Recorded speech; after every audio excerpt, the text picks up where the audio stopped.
अस्सलामुअलैकुम। मुल्फ़िद तज्ज़ियों के प्रोग्राम मेरे मुताबिक में खुश आमदेद। मैं हूँ मरियम ज़फ़र और हमारे साथ हैं जनाब हसन निसार। हसन साहब, वज़ीर आज़म इमरान खान ने कहा है जब मुआशरे में फहाशी बढ़ जाए तो इसका असर सामने आता है। इस बयान की काफ़ी तनकीद भी हो रही है और हिमायत भी। देखें मरियम, आप अभी सारे ऑफिस में आप सर्वे करो, यहाँ कितने लोग हैं जो फहाशी का मतलब जानते हैं। सोचे समझे बगैर हम बोलते रहते हैं। कभी हम इस सादा सी बात पे गौर नहीं करते कि अगर फहाशी वही है जो मतलब हम इसका जानते हैं, तो पहले मगरब में तो जुए खाने भी हैं और शराब खाने भी हैं और पता नहीं कौन कौन से खाने ख़राब हैं जी। लेकिन वो सदियों से डोमिनेट कर रहे हैं, वो गालिब हैं, वो डिक्टेट कर रहे हैं दुनिया को। तो ये कैसे हो गया? असल बात ये है कि हम जानते ही नहीं कि फहाशी का मतलब क्या है। अच्छा, दूसरी बात जो बड़ी अहम है वो ये कि मैं नहीं जानता कि प्राइम मिनिस्टर ने ये बात किस हवाले से की है, किस तनाजुर में की है, क्योंकि मैंने नहीं सुनी, मैंने अखबारों में पढ़ा। देखो, समझने के लिए दानाई का, दानिश का, अक्ल का, फहम का सरचश्मा है कुरान पाक। जी। सूरह आराफ है कुरान पाक की 7वीं सूरह है, उसकी आयत नंबर है 28।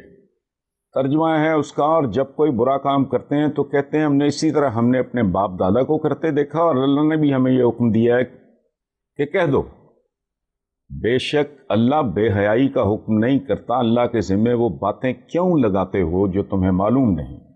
अच्छा, फिर सूरह बकरा कुरान पाक की दूसरी सूरह की आयत नंबर 268 है कि शैतान तुम्हें तंगदस्ती का वादा देता है।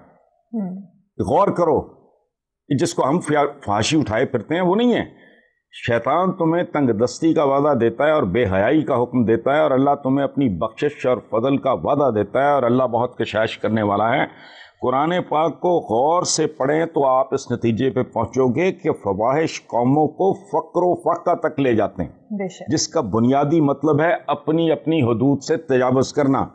और आखिरी बात सुन लो कि अगर आपका कोई काम रिजल्ट ओरिएंटेड और ऑब्जेक्टिव अचीव करने वाला नहीं है, मकासद आप अपने पॉजिटिव मकासद उनका उसूल नहीं कर रहे, रिजल्ट ओरिएंटेड नहीं है, तो वो फोश है। ये जो वेस्ट है जी। अगर ये इसका मायार होता जो हम the way we define it, तो मुझे आप बताओ, वेस्ट दुनिया को डोमिनेट कर रहा होता, चांद पे पहुंचा होता, मरीख पे पहुंचा होता, उसने रेल से लेके जहाज तक बना लिए होते, कंप्यूटर से लेके खुदा का खौफ करो।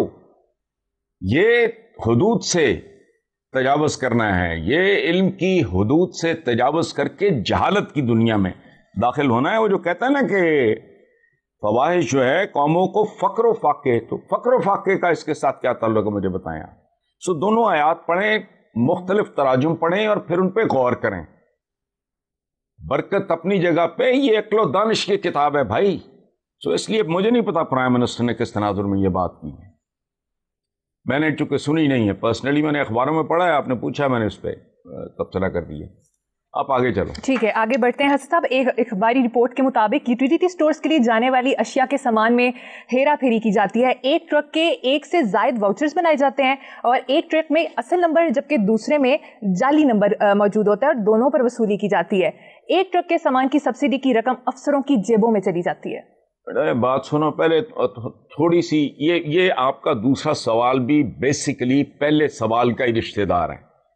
देखो, हमारे यहाँ इस्लामी है, इस्लाम नहीं है, जमहूरिया है। ये मुल्क का नाम रख दिया है, नाम काने का भी रख दो रोशन खान, अंधा पैदाइशी नाबीने का नाम रोशन खान रख दो, उसकी आंखें रोशन हो जाएंगी। सो इस्लामी जमहूरिया पाकिस्तान में इस्लामी है, इस्लाम नहीं है। जमहूरिया है, जमहूरियत नहीं है।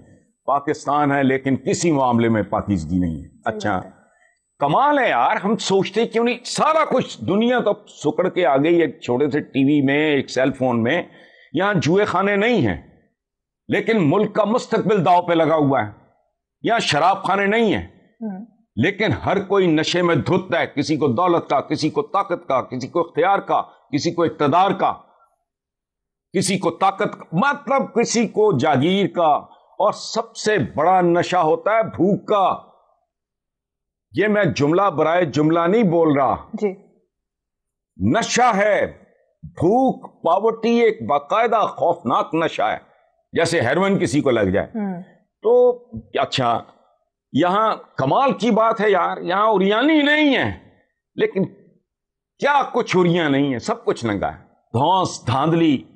अच्छा ओ भाई, मैं फिर अर्ज कर रहा हूं कि खुदा के बंदो, अगर पहनना पीना फाशी है तो वेस्ट से ज्यादा फाशी तो कहीं भी नहीं है, तो वो क्यों डोमिनेट कर रहे हैं? सही बात। अब कुरान पाक की विजडम कहती है बेशक तुम गालिब आओगे अगर तुम मोमिन हो, यानी आप मोमिन होने के अमलन कौलन फेलन आप जितने करीब होंगे आप उतने ही गालिब होंगे। अच्छा, अब चलो वो आप वाला सवाल, पिछले साल की एक अखबारी रिपोर्ट है, पिछले रमजानुल मुबारक की, एक हाजी साहब पकड़े गए थे, इतनी बड़ी दाढ़ी थी, इतना बड़ा मेहराब था, सर पे टोपा था, वो यूटिलिटी स्टोर से चीनी चुराई थी उसने। ये सारे अखबारों में ये छपा था और ये फहाशी है। असल बात ये है, हम लफ्जों को जानते नहीं, यहां किसी को पूछे सब्र क्या है, कोई कख पता नहीं, अमीरुल मोमिनीन अमीर क्या है कख नहीं पता, टेबे मारेंगे, पढ़ के देखें होश ठिकाने आ जाएंगे मतलब क्या है उसका। तो ये कल्चर है हमारा, दैट्स द वे। हम तो वाकई उरियां, फाशी अपने अरूज पे है, लेकिन उस किस्म की नहीं जिसकी हम बात करते हैं, जिसकी तरफ हम इशारा करते हैं। जी आप आगे चलो। ठीक है, हम यहाँ पर छोटी सी ब्रेक लेंगे, देखते रहिए मेरे मुताबिक।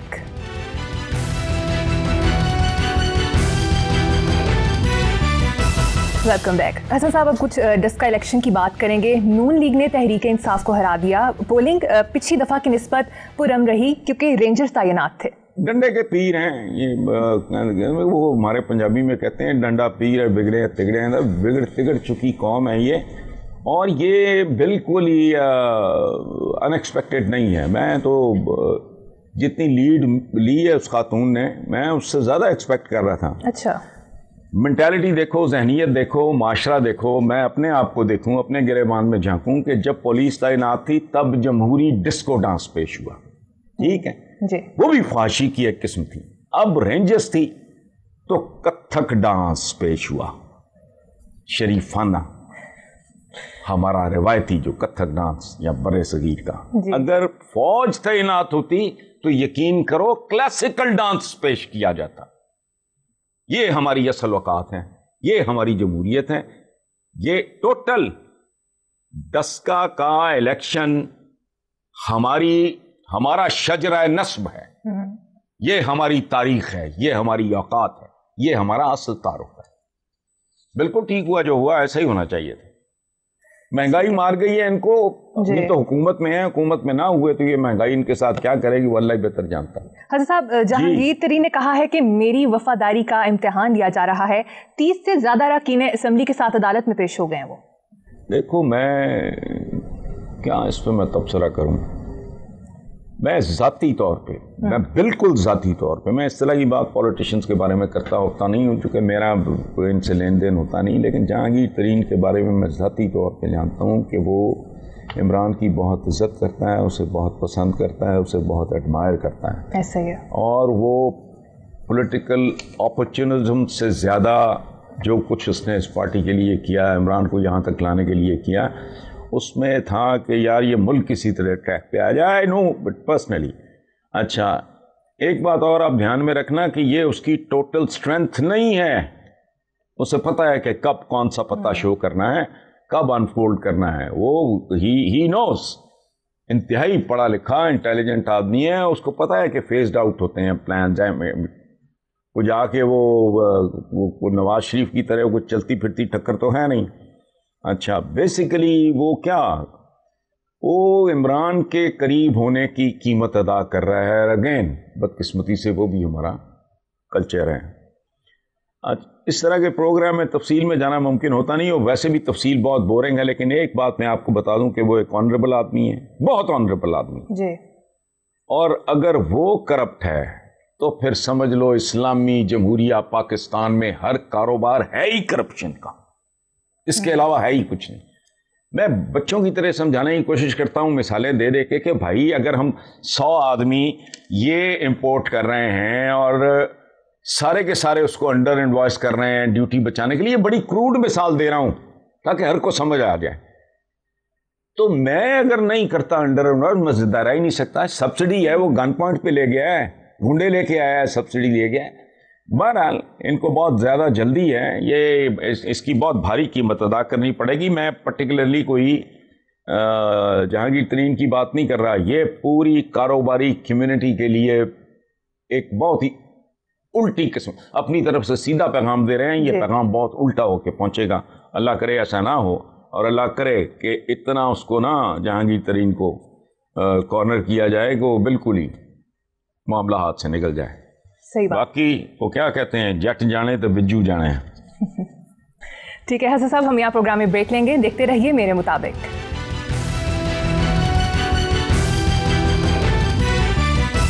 Welcome back. حسن صاحب, ایک بڑی انٹرسٹنگ ٹویٹ میری نظروں کے سامنے سے گزری ہے, تو سوچا آپ سے کمنٹ لے لوں اس پر.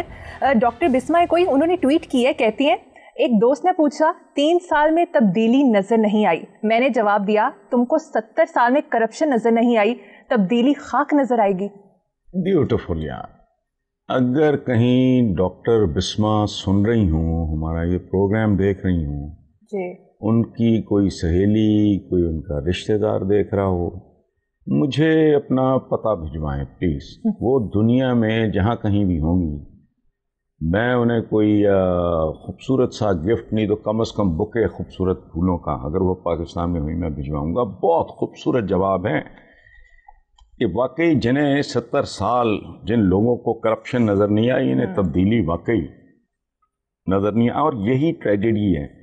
ٹریجڈی بیسیکلی کیا ہے کہ بھائی ہم وہ فصل کاٹ رہے ہیں جو ہم نے لگاتار بیجی ہے, صبح دوپہر شام.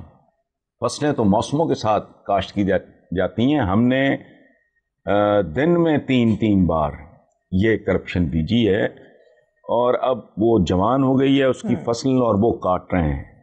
اور ہم پاکستانیوں کا ٹریجڈی یہ ہے کہ یہ نہیں ہے ٹریجڈی کہ حضرت عمر بن خطاب نہیں ہے ہمارے پاس کوئی, یہ نہیں ہے.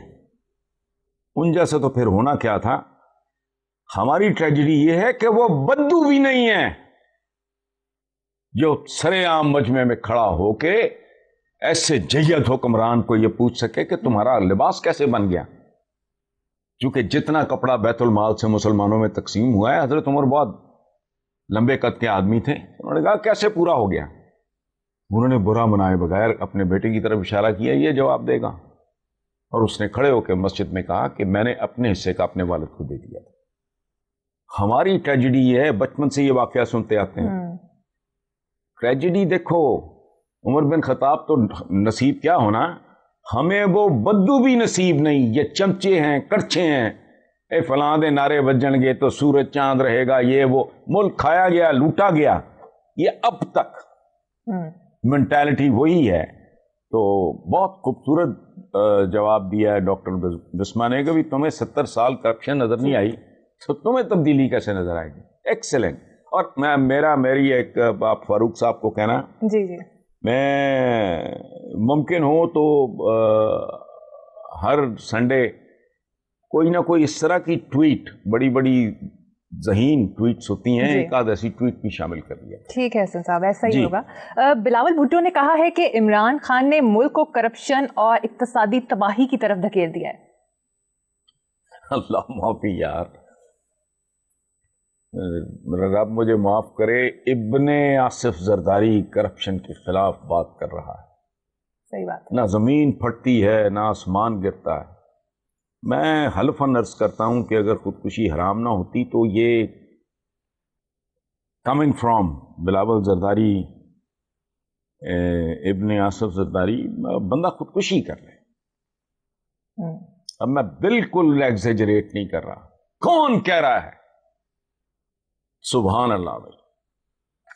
جن کے قریبیوں نے ان کو 10% کا خطاب دیا تھا یار, وہ پتہ نہیں سرے محل سے لے کے کتنے افسانے, کتنی داستانے. اور ایک بات میں ایک بنیادی بات عرض کرتا ہوں کہ اگر یہ سب کچھ جھوٹ بھی ہے تو آپ غلط ہو, آپ یہ دھندا چھوڑ دو. چونکہ جو آدمی اپنی ساکھ کی حفاظت نہیں کر سکتا وہ ملک کی حفاظت خاک کرے گا. یہ بدنام ترین لوگ ہیں. عمران کے بارے میں یہ آخری حدوں تک جانے کے باوجود یہ یاد ہے انہوں نے کبھی نہیں کہا وہ کرپٹ ہے ذاتی طور پر. وہ جی اس کے دائیں بائیں کرپٹ ہیں, وہ دائیں بائیں وہ اپنا امپورٹ کر لے کہیں سے. ہاں ٹھیک ہے آگے. حسن صاحب میرا آخری سوال ہے, سوال تو نہیں ہے بلکہ 10 اپریل کو پورے پاکستان میں یوم دستور منایا گیا ہے, آپ کے کیا کمنٹس ہیں اس پہ؟ دیکھو مریم, میں تو حبیب جارب میرے بزرگ تھے, وہ لائل پور میں ہمارے گھر میں رہے کو 1.5-2 سال, تو ہم تو اپنے بزرگوں کی مانیں گے. اور ان کا کہنا یہ تھا ایسے دستور کو صبح بے نور کو میں نہیں مانتا. یقین نہ آئے تو ملک کی بھاری ترین اکثریت سے پوچھ لو, بھوک بے عزتی بے روزگاری کا ہے یہ دستور, جس کی کسی عوام دوست شک پہ کبھی عمل ہی نہیں ہوا. صحیح ہے.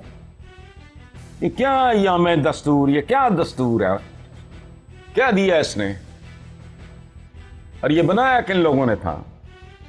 یہ نہ عوامی ہے نہ عوام کے لیے ہے جی, اس لیے اس کا کیا یوم شام بنانا, چھوڑیں.